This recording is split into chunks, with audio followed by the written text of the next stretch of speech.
அனைவருக்கும் வணக்கம். முதல்ல தலைவர் அண்ணன் என்னுடைய ஆசான், ஒரு தனையனாக அவரிடம் ஒரு வாழ்த்து பெறுவதற்கும் ஆசி பெறுவதற்கும் எங்கு கள அரசியலை கற்றுக்கொண்டனோ அந்த இடத்துலையே அண்ணங்கிட்ட ஆசி வாங்க வந்திருக்கேன்.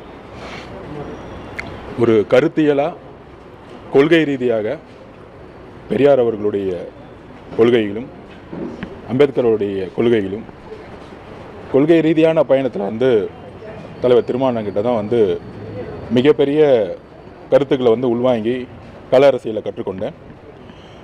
அந்த பயணத்தில் எந்த முடிவெடுத்தாலும் என்னுடைய ஆசானாக இருக்கக்கூடிய அண்ணனோட கலந்துரையாடி அவரோட ஆசி பெற்று என்னோடய பயணத்தை மக்களுக்காக தொடங்குவேன்னு நான் சொல்லியிருந்தேன். அதோடைய வெளிப்பாடு தான் மரியாதை நிமித்தங்கிறதோட ஒரு வாழ்த்து பெறவும் ஆசி பெறவும் நான் இங்கே வந்திருக்கேன். புதிய பதவிங்கிறது ஒரு பெரிய இந்த பொறுப்பு, தமிழக வெற்றி கழகத்தில் ஒரு பொறுப்பு, கொள்கை ரீதியாக மக்களுக்கானதாக என்னுடைய பணி எப்பொழுதும் இருக்கும். அதுக்கு அண்ணனுடைய வாழ்த்துக்களும் ஆசியும் எனக்கு நிறைய அறிவுரையுடன் எனக்கு கொடுத்துருக்காரு. அதுக்கு அண்ணனுக்கு ரொம்ப நன்றி.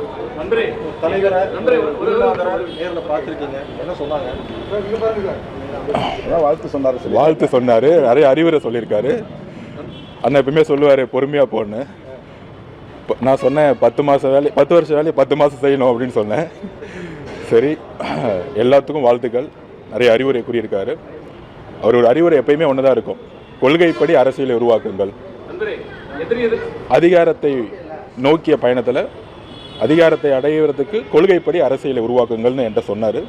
அந்த கொள்கைப்படி பெரியாருடைய கொள்கை, அம்பேத்கருடைய கொள்கைப்படியும் என்னுடைய உயிர் மூச்சு வரை வரைக்கும் அவர் சொன்ன மாதிரி என்னுடைய பயணம் இருக்கும்.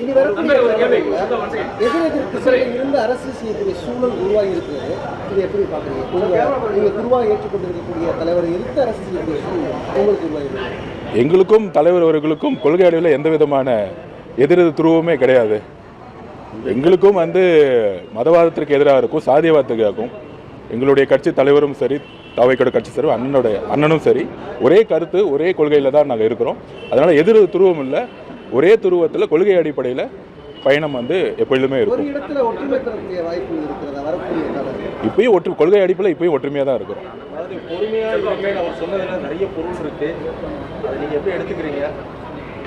ஒரு அறிவுரையை எடுத்துக்கிட்டு அதை செயலில் நான் கண்டிப்பாக காமிப்பேன்.